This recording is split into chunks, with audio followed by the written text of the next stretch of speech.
Alrighty. Good. I almost said good morning. Good afternoon, everybody. It is 12 o'clock on a Wednesday afternoon. We're grateful for you for joining us today. And welcome to our webinar series, Insights to Influence Policy Analysis to Policy Action. Today's conversation is going to center around democracy and social work in 2026. And we'll explore how social workers can engage in democratic action in this year and beyond. Dr. Shannon Lane and Dr. Gary Parker will help us to link political social work to the NASW Code of Ethics, the National Association of Social Workers Code of Ethics, and share practical steps for community engagement. We will also share a slide on this, but before we dive in today, I wanted to remind folks briefly about our scholarship awards, which will close May 4th. So coming up soon, and may the 4th be with you as you submit your nominations before the deadline. If you do have any questions, I will share my email in the chat, so you're welcome to reach out to me. And I'll also drop the link. And like I said, again, we'll share some more information later on in today's presentation.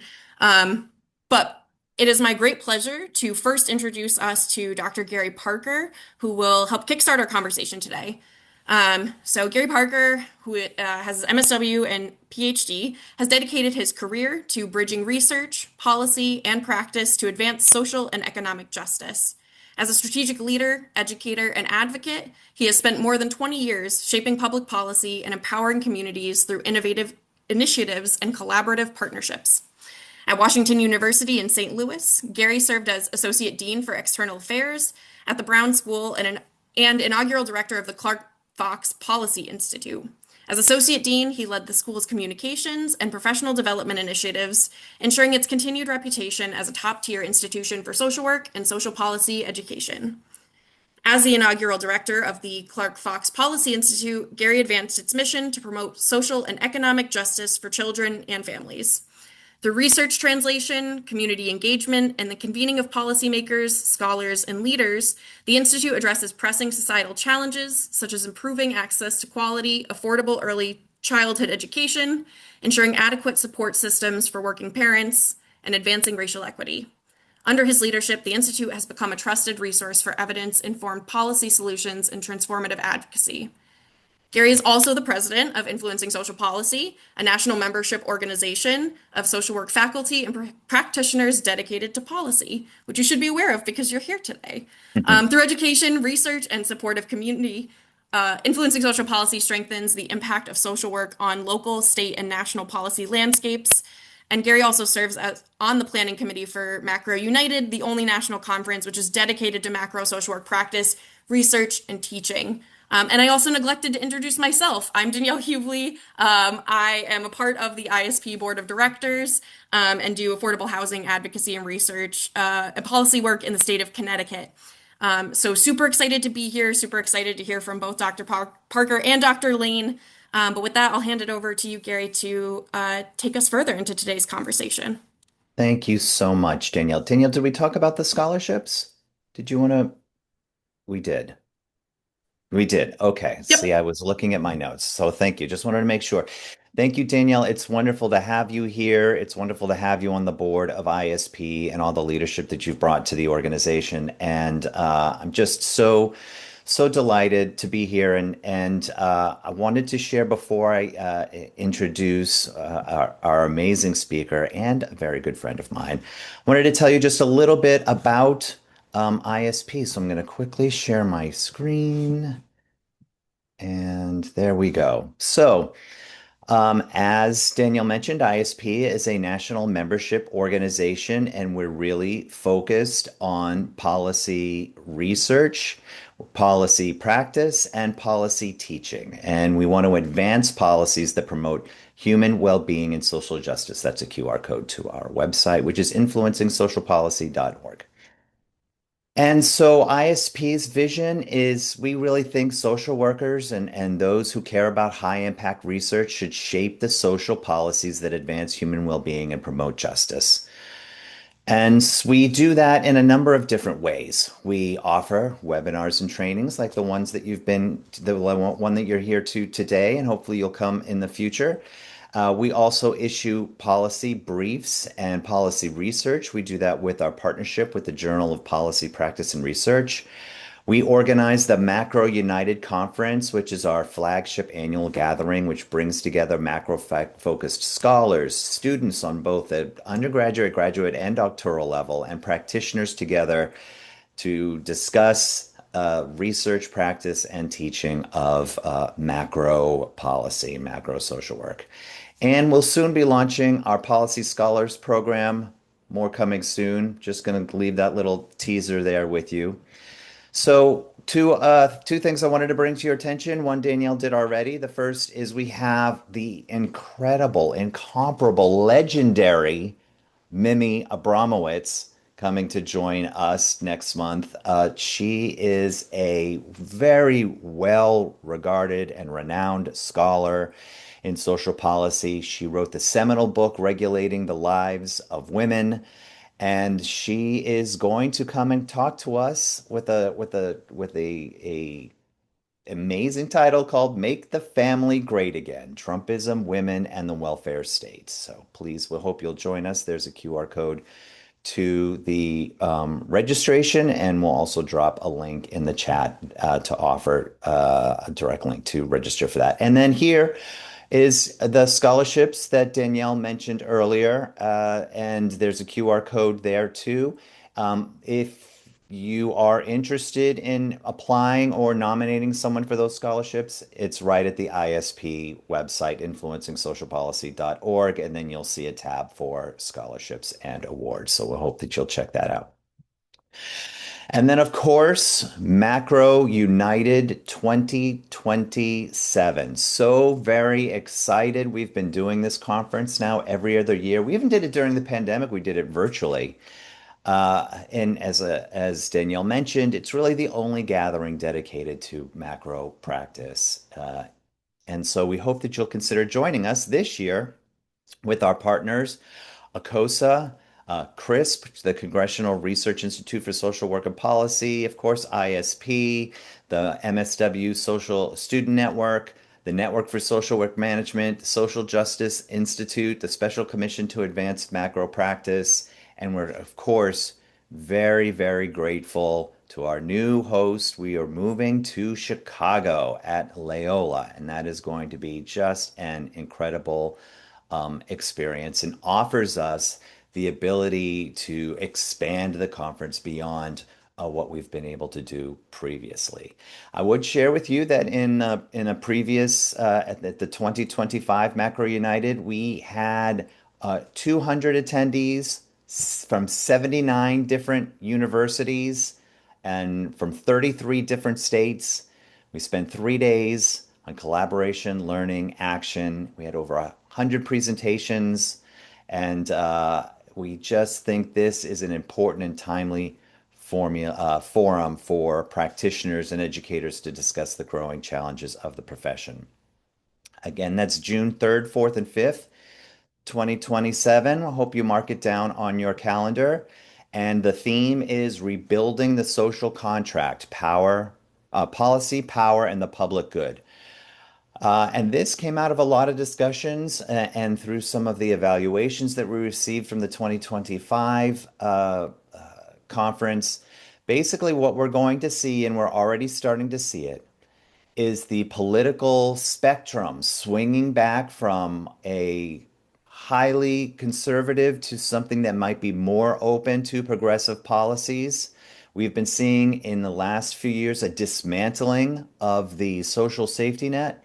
And so now we have the opportunity to prepare for when that pendulum does swing back to rebuild these safety nets in a stronger and more equitable way. So we need to get prepared and get ready so that when our moment comes, all the pieces are already in place and we're not starting to think about what the new policies and programs should be at that point. We want to have all of our ducks in a row. So this is going to be a great opportunity to think through just that. So, ISP, basically, we want to shape policy that shape the communities that we serve. So I hope you'll consider joining ISP as a member. We have both regular and student rates. You can find all of that on our website, and just so very excited to serve as president of this organization, and will be for another year and a half. So how about that?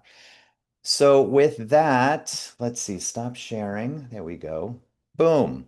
Now it's time for the real show to begin.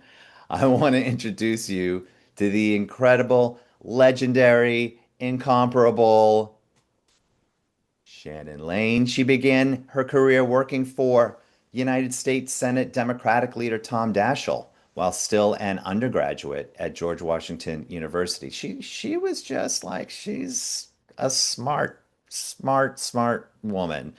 She received her MSW from the University of Michigan and returned to Capitol Hill to work for Senators Daschle, Pryor, and Nelson. She hopped around. She made sure that everybody was doing what they should be doing. In 2004, she moved to Connecticut to begin a career in social work academy and research and advocacy. She earned her PhD from the University of Connecticut School of Social Work in 2009, and her dissertation examined the experiences of social workers who ran for political office. And we hope there's some of you out there that are considering just that. In 2004, she became affiliated with the Nancy A. Humphreys Institute for Political Social Work at the University of Connecticut School of Social Work. Long relationship at that school. And as part of that team, she helps coordinate and evaluate the Campaign School for Social Workers, which is a 2-day training program that has prepared nearly 3,000 social work students and professionals from across the country to run for political office and serve in a number of leadership roles in political settings. I cannot recommend the campaign school highly enough. Not only was I there as an attendee and most recently as a presenter, even if you're not interested in running for office, but you're interested in supporting folks who want to run for office, if you're interested in getting involved in a campaign and understanding how campaigns work and how you can have the most impact, this is the campaign school is for you. She also teaches a variety of courses, including policy and research and community practice and macro practice and grant writing, and the list goes on and on. But I think the most important part of her personal resume is that I consider her a dear friend. So let's please give a warm ISP welcome to Dr. and Professor Shannon Lane. Thank you so much, Gary. It is so great to be here with you both. And I also wanted to point out that Danielle is also a graduate of the UConn School of Social Work. So UConn is well represented here today. I am really thrilled to be here today. And I think the idea of talking about democracy is something that is on a lot of people's minds lately. And so when Gary reached out and said, I think we want to talk about this, I jumped at the opportunity. But we also want this to be more of a conversation. So I'm going to start and give everybody a little bit of background about the political institute that I direct. And political social work and political justice. And then Gary and I are going to have a conversation, and we really want to ask all of you who are participating to be part of that conversation, to throw questions in the chat so that you can get your questions answered and be a part of this conversation. So let me give you just a little bit of background. I also looked at the title of Mimi's talk and thought her title is fabulous. I feel like I could have worked a little bit harder on mine. That'll be my goal for next time. Um, so, as Gary mentioned, the Nancy A. Humphreys Institute for Political Social Work is here at the University of Connecticut. It's been around for more than 30 years, founded by the incomparable Dr. Nancy A. Humphreys. I'm borrowing Gary's word. And we really do four things here. We are the national conveners of the Voting is Social Work website and organization, which supports social workers and social work students and social service organizations in incorporating nonpartisan voter engagement into our everyday work. As Gary mentioned, we run the campaign school for social workers, which trains social workers to run for office, but also to have leadership roles and really to have a better, deeper understanding of how the political process works. We do research on political social work because we want to make sure that the information that we're sharing with folks is effective and based in evidence and is going to meet the needs of social workers and the communities that we work with. And then the last thing we do, I coined this year, is I think of it as sort of technical assistance for students and social workers who are practicing political social work. So my favorite part of my job is that I get emails from people that are like, I think I'm going to run for office. What should I do first? Or I get this one a lot. My local school board is doing something horrible, and I think it's really not in alignment with social work values. How can I get engaged in doing something about that? And this is often a role that we can play with organizations, with individuals, with folks who are micro workers, with folks who are macro workers. It's a lot of fun. The folks that are here on this slide are folks that have participated in this work over the years, students, faculty.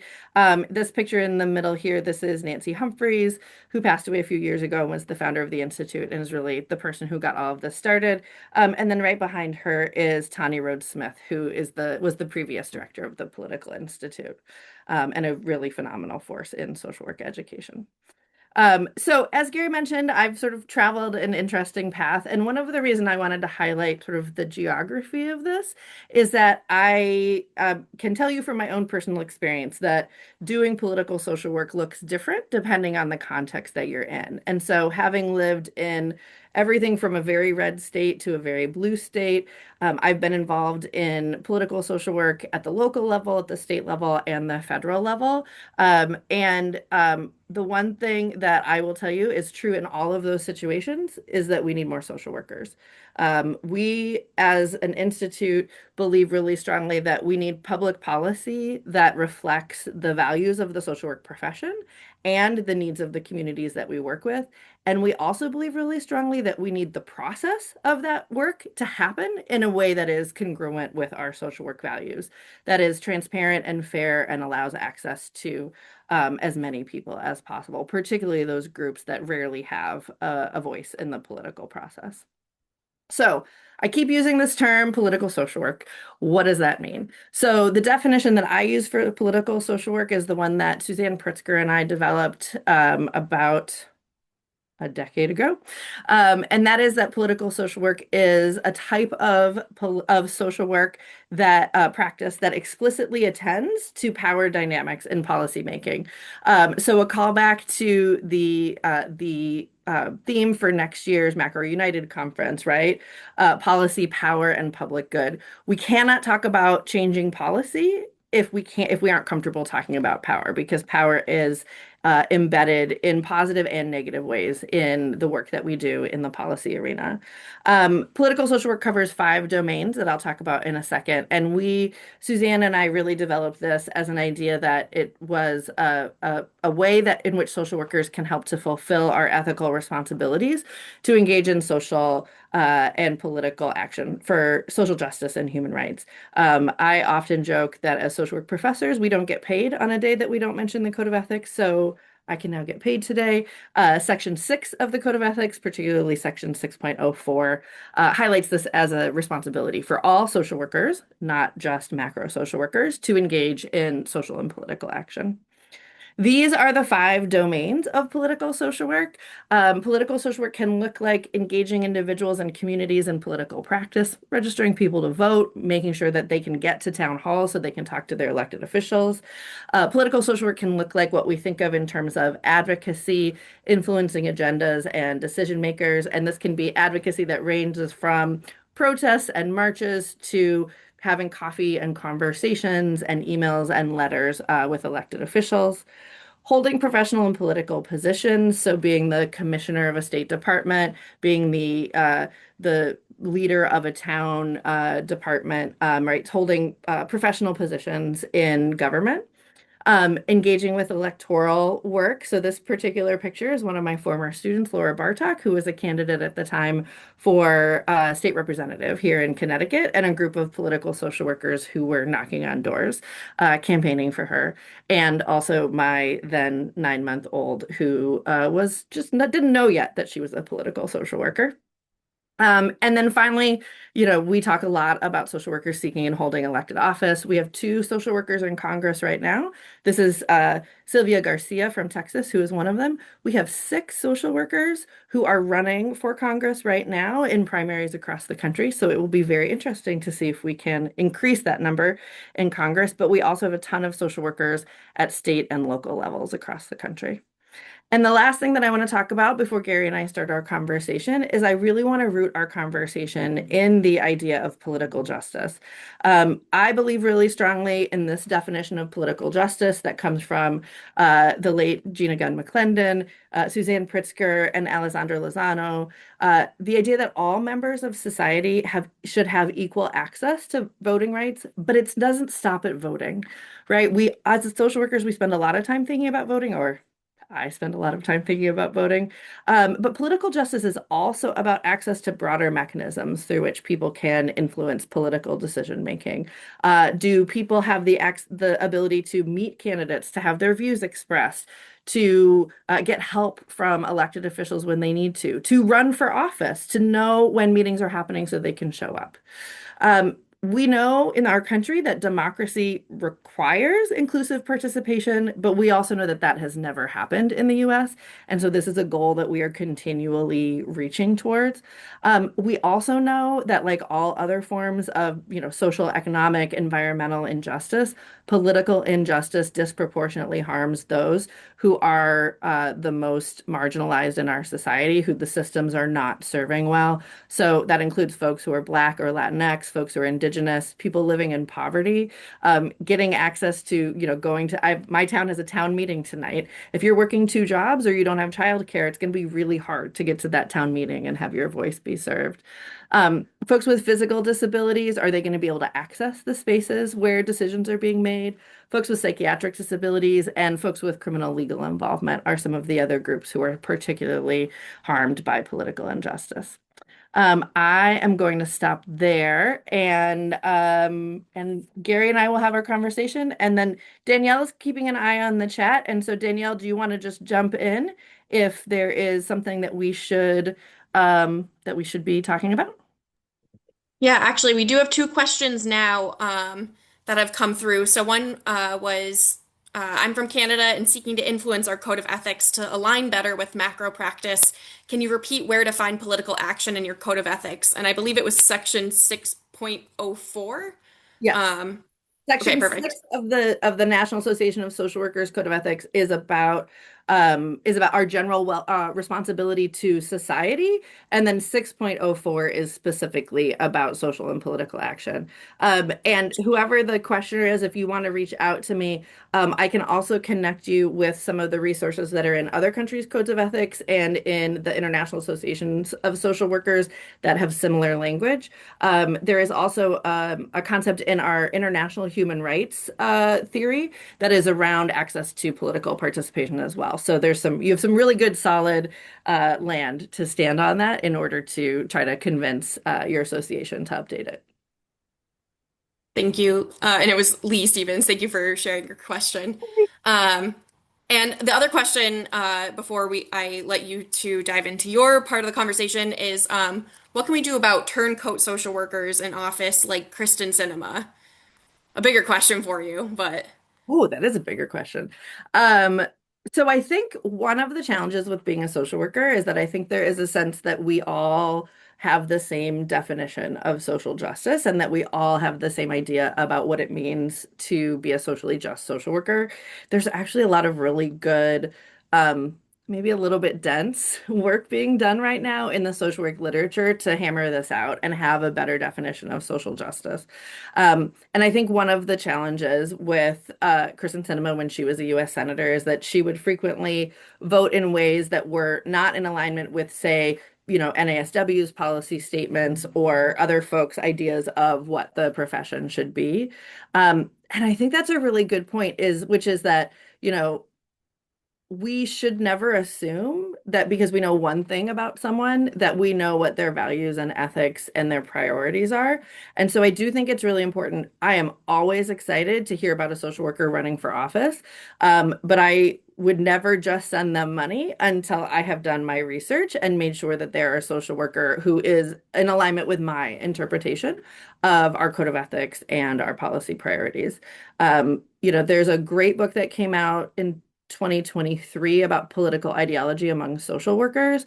And essentially, I would say the majority of social workers identify as either moderate or liberal. But in Dr. Rosenwald's book and in my research in 2009, we found about, in both, it was probably about 15% of social workers identified as conservative. And so we do have a range of ideologies of folks within the profession. And I think there's a lot of opportunity to turn that into good conversations about finding ways to move forward and what we do agree on and what we can work on together. And a quick sort of natural add-on to that conversation is Kimberly had asked in the chat, how can we learn about social workers who are candidates for Congress? Which I know you and I were talking about last night, who's running for Congress, but yeah. Yes. That's a great question. I just had a really good conversation yesterday with the policy people at NASW. They had told me about a candidate that I didn't know about. I knew about Jillian Gilchrist, who's running here in Connecticut. I knew about Paige Loud, who's running in Maine. Kimberly Hardy, who is a so Jillian is a UConn graduate. Kimberly Hardy is a former UConn faculty member. She is running in North Carolina. Um, Missy's running in Oregon, and there's the person I just learned about in California. I will see if I can get together a list from NASW, and we can either post it on NASW's website or ISP's, or I can put it on the Political Institute's website. Great, that's all I got for now. But reminder to folks, keep adding questions in the chat. We'll make sure we make some space to get through as many as possible. Great. I just want to second that you may want to check out this incredible book. And don't be jealous, but mine is actually signed by both Dr. Lane and Dr. Pritzker. So this is my own little political social work Bible. I keep it close by. I actually have more than one copy, but this is the autographed copy, so it's the one that I hold closer. So run out and get that. You can get it at all your independent booksellers first, please. Yeah. All right. So Gary, do you want to talk a little bit about your research before we jump into more questions? Those were such good questions. sure, sure. I'd be happy to do that. So, one of the reasons why Shannon and I are so close is because a lot of our research abuts each other. And I can tell you that while I was doing this research that I'm going to tell you a little bit about now, I was like texting with her, calling her, emailing her for any kind of and all kinds of advice.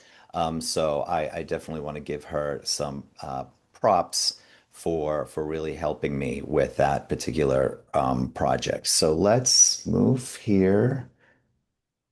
Let's see. Okay. So very quickly, I did research that looked at the impact of the intertwined pandemics of COVID-19 and racial injustice and racial violence on the 2020 election season in St. Louis. And the way that I did that is I spent most of my time talking to get out the vote mobilizers. I wanted to understand how they were navigating getting folks engaged in the electoral process when there were so many restrictions and limitations on what it was that they were doing. So the study includes 28 semi-structured interviews. We looked at 12 different states and 3,647 different counties for their election data, and of course the two intertwined pandemics, and we focus specifically on St. Louis City and St. Louis County. Although they sound like they're the same thing, they're actually two separate things. St. Louis City is its own county, and St. Louis County is its own county. So, what I was able to come to is that there's really kind of two typologies for the barriers to voting. There's the corporal and the cognizant. And corporal barriers are those that when you are concerned about your physical well-being. And that could be physical well-being as a result of concerns about getting the COVID-19 virus, which was just kind of emerging in 2020. We didn't have a lot of answers back then, but also nervous about, black and brown voters just being out in public with the increase of racial violence that they have been experiencing during this year. And then there was the cognizant typology, which is how do I navigate all of these changing rules that just are constantly evolving and they vary from state to state? And, for example, in Missouri, which was, is notorious for confusing voters, uh, absentee ballots and mail-in ballots, two different things and two very different rules that governed them. Some ballots needed to be notarized, others didn't need to be notarized. Some of them had to be returned only by mail, some of them could be dropped off at ballot boxes. There were shifting lawsuits that were happening about these particular rules, which confused folks because then were they overturned? Were they not overturned? And I'm going to get back to this too. Invalidated ballots that were actually sent in, either mail in or absentee. If they were invalidated for some reason, they just kind of throw them into the trash heap, which, doesn't really allow those voters an opportunity to know that their vote actually was not counted. So we're going to get back to that. So now we're going to talk about theory because you can't be in the academy and not talk about social theories. And one of the theories that Jen and I love to talk about is the theory of political efficacy. And this is one of the many theories that talk about why people vote. And traditionally, political efficacy has been broken down into two pieces: internal efficacy and external efficacy. And internal efficacy is, do I have confidence, in understanding the political issues and the candidates that I should vote for, either through my own research or through organizations who have made recommendations for folks? Do you have confidence in engaging in that? And the external efficacy is, do I feel like my vote matters, that government will respond based on the actions that I take? If you don't feel like you understand what's going on and you don't feel like government is going to respond to your concerns, it is highly unlikely that you are going to vote. That is just the basics of the theory of political efficacy. So I wanted to introduce a new construct and a new piece of the theory of political efficacy, and that is procedural efficacy. Meaning, do I know how to vote? Do I know where I need to vote? Do I know what the rules are? Do I know if I qualify for an absentee or mail-in ballot? Do I know if I need to have my ballot notarized? Do I know what the deadlines are? So there's just so much additional knowledge that is needed to understand the engaging in the political process. This was once folded into internal efficacy, but given the current political context and where we are in electoral advocacy, it really needs to have its own construct. So we pulled that out, now call it procedural efficacy.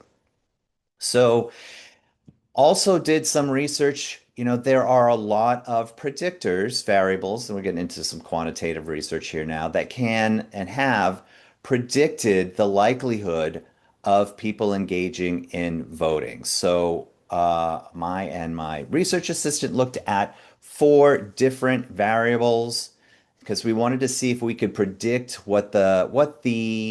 um, what the percentage of voters going out to vote would be based on traditionally validated, used variables. So the variables were election type, meaning was this a presidential election or was it an off year or midterm election? Because historically, participation is much higher in presidential years. What is the percentage of the population of black voters within that district?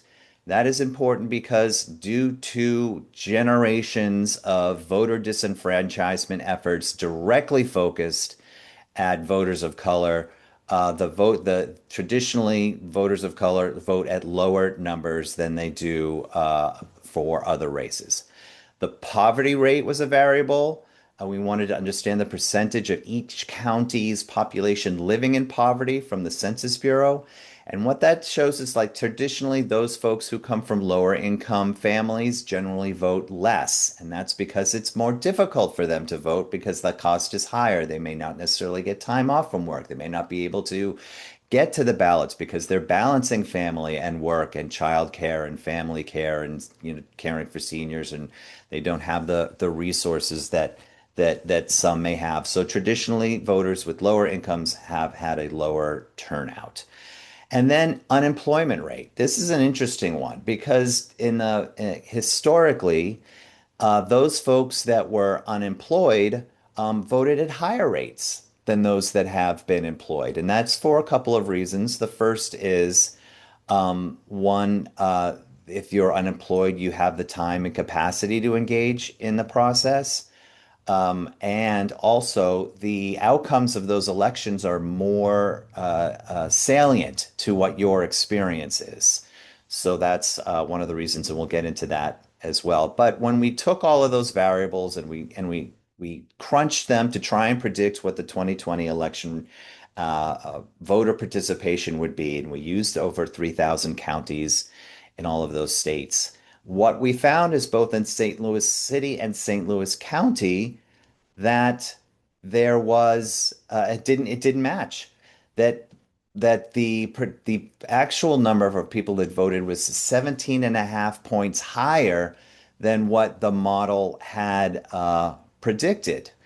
So, voters who faced higher costs in 2020 are also perceived higher stakes, and a re-energized civic infrastructure in St. Louis helped them to act on this and revised a voter calculation, which we thought was really interesting.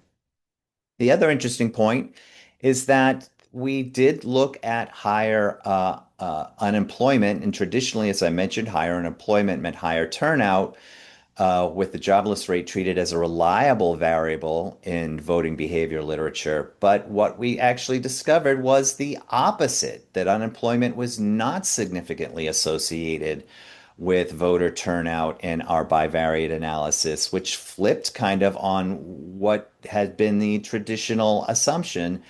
And so the reason we think that may have been is that the official rates don't necessarily count the discouraged workers who are no longer, looking for employment. It also didn't include pandemic caregivers who had to leave the labor force. So the variable is flawed, and I don't believe should be used as a predictor going forward. Another kind of interesting. So we talked about the theory of political efficacy, but now there were two other interesting theories that played into voter behavior in the year of 2020. And the first is the protection motivation theory, which had never been applied to voter behavior before. But this is a theory that explains how people decide whether or not to act on health warnings or their fear. So it has become one of the major frameworks to explain everything from masking to vaccination to consumer behaviors and workplace decisions during COVID-19. And the theory states that a person weighs two kinds of appraisals before deciding to protect themselves. The first is they do an appraisal of the threat. How severe is the threat? And how vulnerable am I to it personally? And then they do a coping appraisal, which means does the recommended protective behavior actually work? And am I capable of carrying that out? And for this particular research, it was the first time that this framework was applied to voter mobilization. So organizers were running this exact calculation. How dangerous is COVID-19? Am I or my volunteers particularly vulnerable? Will masks, distancing, and virtual outreach actually reduce transmission? Can we realistically execute a campaign under those constraints? And there's also, the same calculation that was being made for voters of color who were thinking, if I go out into a public space and I engage in voting or I engage in voter outreach, am I safe? Or I am going to be the subject of racial violence. So this is a kind of calculation that we included in voter behavior for the 2020 election theory. And last is the rational choice theory, which is not a new theory to voter behavior, but it explains the cost benefit calculation in which citizens they weigh the probability of their vote affecting the outcome, the value that they would gain if their preferred candidate wins, the feeling of performing a civic duty, the social consequence of the election on the community, and that all goes against the costs of participating. So the time to take off from work, the needs for transportation, childcare, wait times, the hassle of registration, because the higher the costs of engaging in the political process, the lower the lower the actual probability of folks engaging in voter. And I was proposing even to rational choice theory a new variable, which is physical risk. So a voter during 2020, and I'm again just speaking to St. Louis and the research that we did, was weighing COVID-19 exposure against the value of casting their ballot. And for Black voters, they were also weighing the risk of political violence tied to being visible in a public space and during a period of protest and heightened enforcement. So for future visions of rational choice theory, especially for elections held during public health emergencies and civil unrest, we need to treat physical risk as a genuine fourth cost alongside time, money, and effort. So here are a couple of the policy recommendations that came out of this research. This is not a full list of recommended voter reforms. These are the voting policy recommendations that came out of this research specifically. So there are lots of other voting reforms that would help increase voter participation, but these are specific to this particular research. First is same day registration. Let just folks arrive to the polling site, register, and vote. Could we unify absentee and mail in ballots and just call them one thing and eliminate the restrictions and apply the rules to both of them? Can we remove the notarization requirement? It's a financial and logistical barrier to voting. Can we pre-stamp mail-in ballots so when folks are voting, they can just drop their ballot in the mailbox and they're not having to go to that additional step of getting stamps? Can we have a better flexible voting window, which means offer the mail-in, drop-in boxes, expanded voting, all ways in which to accommodate those who are working or those who are caregiving? And then here's a really interesting one that I think is not getting a lot of attention. Can we require the Board of Election to contact voters whose ballots are rejected and let them know that their vote hasn't been counted? Or even one step better, allow them to correct whatever procedural misstep they happen to make, because those ballots can be very confusing. So basically, as we're just saying that voting is an act of body and of mind. And so this quote here at the bottom of this slide was, I thought, really kind of summed up the entire research. And this was again by one of the mobilizers who were out there, and it said, voting should be easy. It should be boring.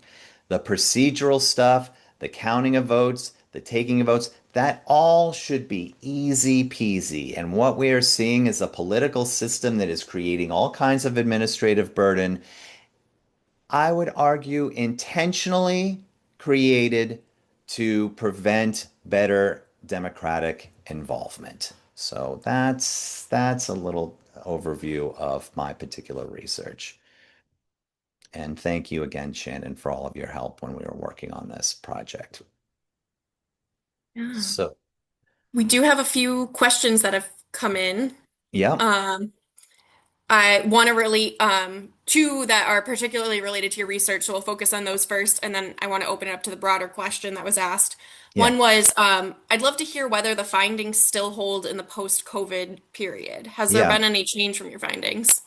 I haven't done that data yet, but that is definitely something that would be interesting to do, particularly in, come in either 2024 or in 2026. We have the data for 2024, and it would be interesting to see how now, with the appeasement of the pandemic, it has certainly not gone away, how that has shifted. But that's a really interesting, and I would encourage you, if you're interested in doing that research, to dive right in.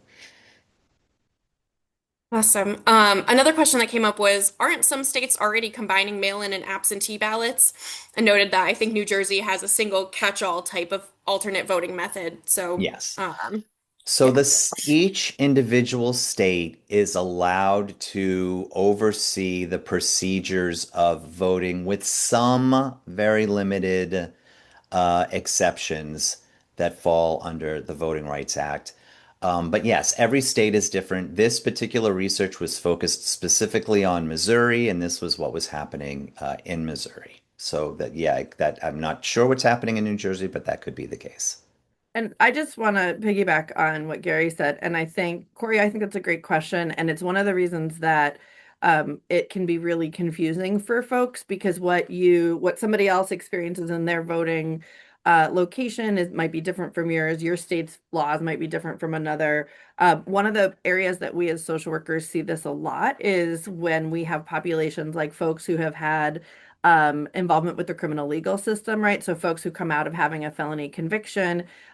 In some states, they are always allowed to vote. So in Maine and Vermont, even if you are in prison for a felony, you can still continue to vote. In some states, you regain your right to vote when you come out of being incarcerated. In some states, you never get your right to vote back. And I think that's a really important example of one of the ways in which voting laws really vary from one state to another. And so on voting as social work, we do have some resources to help you figure those rules out in your state. But even I, every once in a while, will get caught up, and I think I know the rules, and it has changed since the last time I looked. And so it is always helpful before you're starting to talk to people about voting, is to just go and double check your facts and make sure that you're giving them factual information. The other thing that's Hmm. often really helpful is I'll partner with some place like the League of Women Voters or an organization that all they do voting all the time. And that can be really helpful so that you don't have to, if you're not sure you know all the rules, you can partner with somebody who does know all the rules and they can help make sure that you're giving folks accurate information. The last question was, I was wondering about gender differences in voter turnout. Are there any statistically significant differences there? Shannon, I can't answer that with veracity. So I think that female voter turnout is higher. Am I right there, Shannon? Yeah, so it's interesting because it really, yes, but it really varies depending on other aspects of your identity. And so, for example, Black women vote at incredibly high rates. There are a lot of elections that Black women and their consistent showing up at the polls really has changed the course of an election. So it in general, yes, women tend to vote at higher rates than men, but when you break it down to other age groups or other ethnic or racial groups or other areas of the country, you can sometimes see a difference there. So Shannon, tell me, why is all of this talking about, social workers getting involved in the political process and elections and encouraging voter registration? Why is this still a controversial idea in the social work profession? Uh, I that is an excellent question. And earlier in the chat, I think it was Bonnie said all social work is political. And I think within the profession, we have sort of this range of views. One is that all social work is political, and we all need to be engaging with these processes. And then we have sort of the other side of that spectrum, which is that that's not appropriate for social workers to be involved in political processes. I think part of that comes from our need as a profession. I think there's two major contributors. One is our need as a profession to appear professional, right? And I think that a lot of people see neutrality as more professional. Um, but I also think some of that is there are organizations that are legitimately concerned that if they engage in political activity, it might affect their funding or the ability, the willingness of policymakers to work with them. And that happens despite the fact that we know that federal and state law um, provide opportunities for all nonprofit organizations to do nonpartisan political activity, so voter engagement, but not on behalf of any specific candidate or party. For example, you could invite all of the candidates for state legislature to in your area to your agency to come and talk with your residents. You just have to invite everybody, right? You can't only invite the folks who represent one party. So I think there's a lot of opportunities for us as social workers to do these things in nonpartisan ways, but I think there is often this hesitancy that there might be consequences to doing that. Do you think that has something to do with because social workers are generally in nonprofits and they think if there are restrictions on the types of political engagement that can happen in nonprofits, and so they kind of conflate the two, thinking, well, if my nonprofit can't endorse candidates, then I really can't say as an individual that I endorse a candidate. So do you think that confusion plays into some of this? I think so. And I think often agencies can do more than we think we can. But again, people are being not politically conservative, right? Conservative in the sense of like not wanting to rock the boat, not wanting to Yeah. put themselves in danger, and again, like I don't say that from a judgmental place. Like if you're the executive director of an organization, part of your job is to make sure your organization continues to exist so that you can serve your clients and community. That is part of your job. I also do think, though, especially in our current um, uh, landscape of political polarization, there are people who just really are hesitant to talk about politics. And they don't want to start what might be a difficult conversation. They don't want to offend clients or community members. And so I think there are just some of that concern that having conversations that connect with politics, even if they are nonpartisan, that those will start difficult conversations or sort of open up a Pandora's box or a can of worms. Yeah, I totally get that because we are living in the era of political retaliation, right? And we are seeing that a lot, particularly on the federal level, where if someone makes a move or talks about a policy, that they'll go after that particular organization's funding or they'll actively work against what that organization is trying to achieve. At the same time, we have a responsibility when we're serving a population to think through what are the policies that are needed to best support and allow those that we're serving to not just survive but thrive. And it requires bravery and it requires standing out. And so I think, having these conversations and really maybe trying to frame them more as policy discussions than political discussions might help that. And some of the tactics that I've used to talk about policy in a deep red state, and I, like you, have had experience both in blue states. Have spent the bulk of my career in New York, where it's very easy to talk about progressive policies, and then in Missouri, where it is not so easy to talk about progressive policies, that we always think about how do we talk about this particular issue and wrap it in the values that the power holder shares, right? So, when we're talking about a policy about access to affordable childcare, we're not trying to say that, the state has a responsibility to subsidize,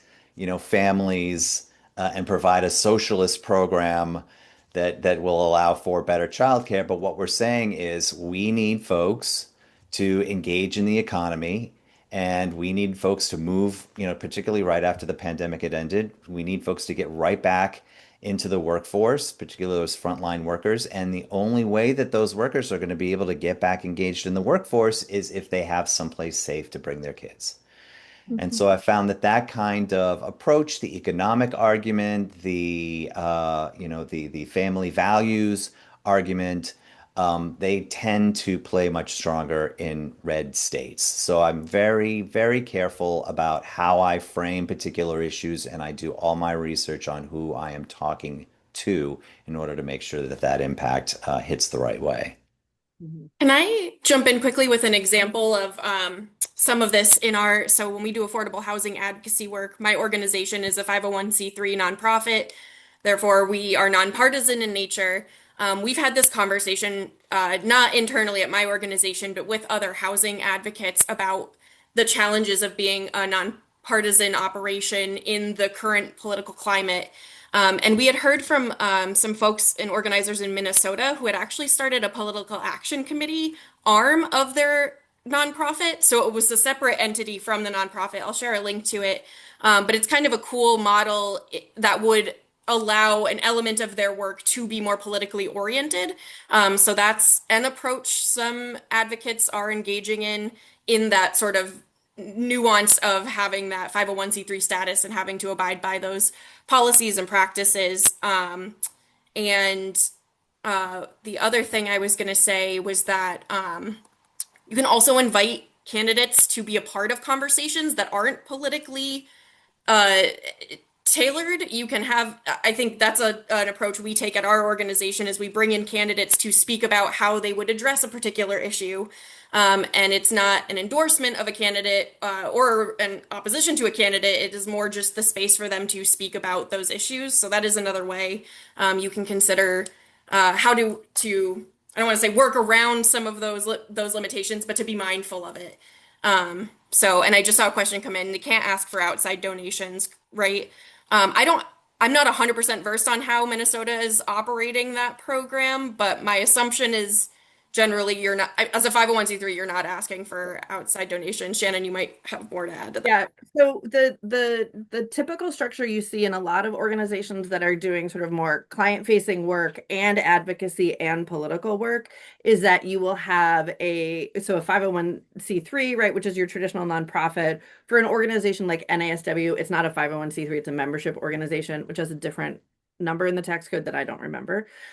They will also then have a foundation which can do or a like sort of an advocacy arm that can do a little bit more political work. So often like a 501 like a 501(c)(4) organization, which has slightly different rules, and Yeah. then a political action committee, which falls under a completely different set of IRS and state rules and has its own set of guidelines. So generally, a PAC, a political action committee, can take money depending on how it's structured. It may be that it can only take money from members of that organization versus other outsiders. So it depends on the structure. But this is definitely an area if you or your nonprofit, if your organization wants to get involved in this stuff, reach out. We will help connect you with the folks who know the rules in this area. The advice we always give people if you're thinking about running for office is the first thing you need to do is learn the rules. That is exactly the same in this situation. The first thing you need to do is know the rules so that you know for sure you're not breaking them. Shannon, we have just 2 minutes left. Did you want to show those final slides? Like how do we want to wrap this up? Um, that went really fast. It didn't. I told you it would. You did.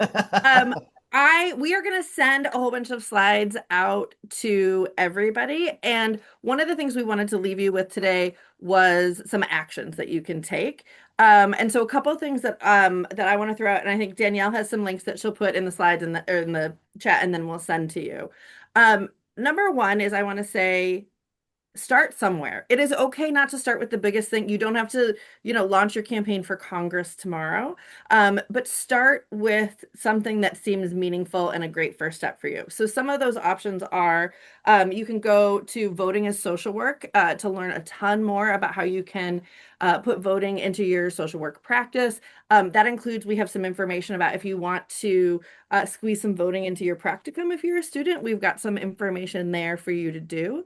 Another organization that I highly recommend is VOTER, VOT-ER.org. You can go to their website and sign up, and for free, you can get one of these cool badges. And it has a QR code on it, and you can be like super cool like me and just wear this around all the time. And then people know that you're a person that they can ask questions about voting, and then they can use that QR code to register themselves to vote or to get more resources. Um, Another thing to think about is to think about becoming a poll worker. So we are in desperate need of poll workers across the United States. We need poll workers on election day. We need poll workers for early voting, and social workers are perfectly primed to be poll workers because you know how to work with people, you know how to be welcoming, you know how to problem solve, and you're reliable. So social workers are phenomenal poll workers, and the link that Danielle just put in will help you figure out how to become a poll worker in your area. Also, poll workers get paid in almost every place in the country. And a lot of schools of social work, if you're a student, will allow you to get some practicum field hours for working the polls. And then the last thing I want to suggest is we often have students who will become, sorry, I have two last things, who will become election protection volunteers. So 866 Our Vote can help you figure out how to become an election protection. You can stand outside of polling places and answer questions for folks. If you're worried that people's rights are being violated, you can call legal professionals who can help figure out if that's happening. It's a great opportunity to get involved. I had a student who once did it with her 9-month-old asleep on her the entire time she was an election protection worker, which was amazing. Um, and the last thing I'm going to suggest is thinking about running for office. So come to the campaign school. Our next campaign school is going to be in spring of 2027. And we would love to have you visit us here in Connecticut, in Hartford in the spring. And if you come to that, then we'll all meet up again at the Macro United Conference in June, and we can figure out what our next steps are after that. The Sure. political social work fun never ends. Never. Um, Thank you so much, Dr. Shannon Lane and Dr. Gary Parker, for your time and your research today. I am going to share in the chat one more time the link to register for our next webinar with Mimi Abramowitz. And I will also share the Macro United information again in case you are interested. And a final reminder to make sure that you submit nominations for our scholarship awards. There is a monetary opportunity attached to all of them, so it's a great opportunity to not only uplift some incredible research going on, but to also provide a little support to the folks who are doing that incredible research. So thank you so, so much. We hope to see you next time, and thanks for joining us today. Thank you, Shannon. Thank you, Danielle. You're rock stars. Thanks, Danielle. Thanks, Thank Gary. you all. Great to see you all.